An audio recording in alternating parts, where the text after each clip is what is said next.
Big TV భక్తి సమాచారం WhatsApp ఛానల్లో జాయిన్ అవ్వండి. అన్ని విశేషాలు ఎప్పటికప్పుడు తెలుసుకోండి.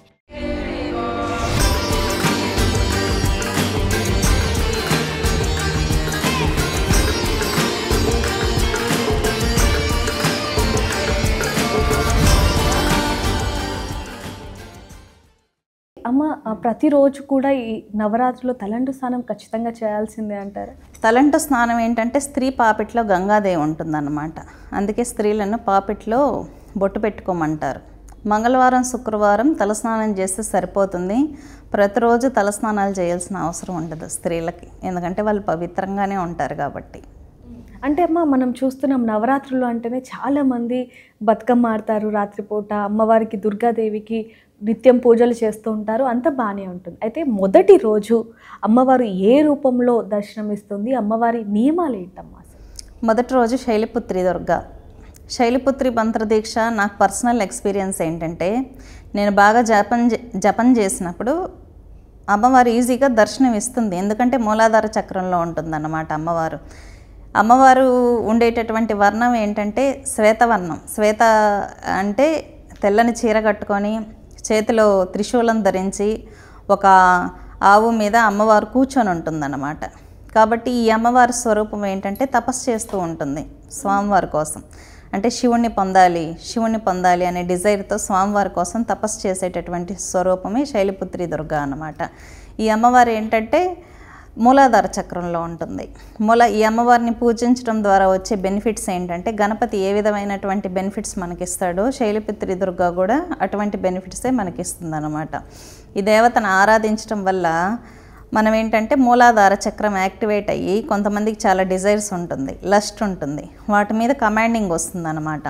సెల్ఫ్ కంట్రోల్ వస్తుంది, మన పనులు ముందుకెళ్ళడం, మన చక్రాస్ హీల్ అవ్వాలంటే ఫస్ట్ ఈ చక్రమే యాక్టివేట్ అవ్వాలి. కాబట్టి శైలిపుత్రి దుర్గా అనుగ్రహాన్ని పొందాలన్నమాట. మామూలుగా మీరు దుర్గా సప్తసతిని తీసుకున్నట్లయితే మహాకాళి, మహాలక్ష్మి, మహాసరస్వతి స్వరూపిణి దుర్గాంబికాయే నమః అని అంటారు. అంటే ఏంటి? మొదటి 3 స్వరూపాలను ఏమన్నారు ఇక్కడ? మహాకాళి స్వరూపం అన్నారు, తర్వాత మహాలక్ష్మి, మహాసరస్వతి అన్నారు.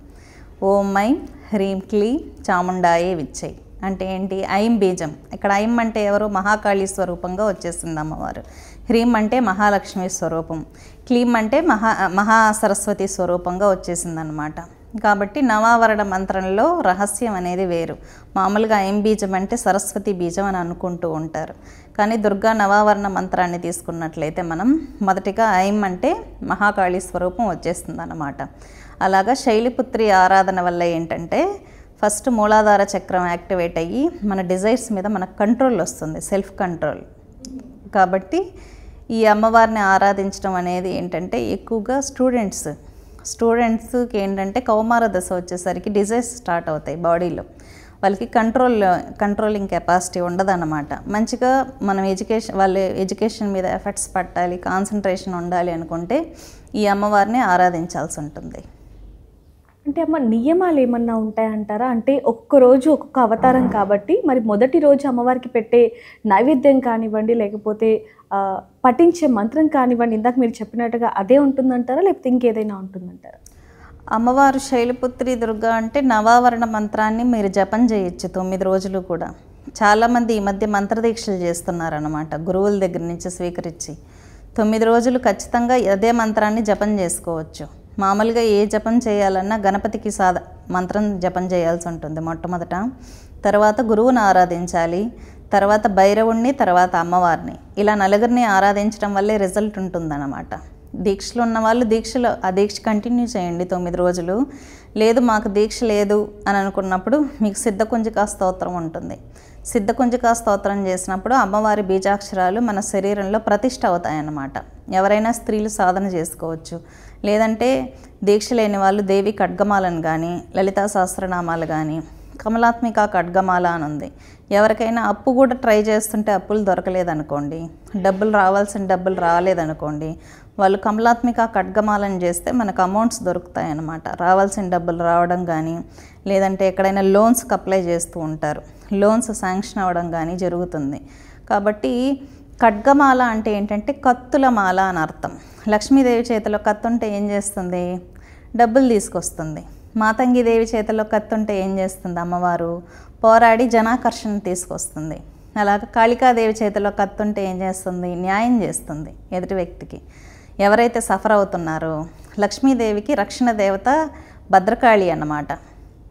అమ్మవారి మీదకి రాక్షసులు వచ్చినప్పుడు మహాలక్ష్మికి అమ్మవారి రక్షణ దేవత కాబట్టి భీకరంగా పోరాడుతుంది ధర్మం కోసం, న్యాయం కోసం. చాలామంది లేడీస్ని హరాస్ చేస్తూ ఉంటారు మగవాళ్ళు. అలాంటి వాళ్ళందరూ భద్రకాళి ఉపాసన చేస్తే వాళ్ళకి తిప్పి కొడుతుందన్నమాట. ఎక్కడ కొట్టాలో అక్కడ దెబ్బ కొడుతుంది భద్రకాళి. కాబట్టి ప్రతి రూపానికి ఒక ప్రత్యేకత ఉంది. కాబట్టి మీరు ఈ నవరాత్రుల్లో మంత్రాలే కాకుండా మీకు దీక్ష ఉంటే మంత్రజపం చేసుకోవచ్చు. లేదంటే సహస్రనామాలు కానీ అష్టోత్తరాలు ఉంటాయి. మహాలక్ష్మి అష్టోత్తరంతో కుంకుమార్చన చేస్తే బాగా డబ్బులు వస్తాయి. చాలామందికి తెలియదు ఈ విషయం. కుంకుమార్చనలతోనే డబ్బులు వచ్చేస్తాయి అని అనుకుంటారు. నాకు బాగా రిజల్ట్ ఇచ్చింది. శ్రీ మహాలక్ష్మి అష్టోత్తరంతో కుంకుమార్చన చేస్తే ఫైనాన్షియల్గా బాగుంటాం.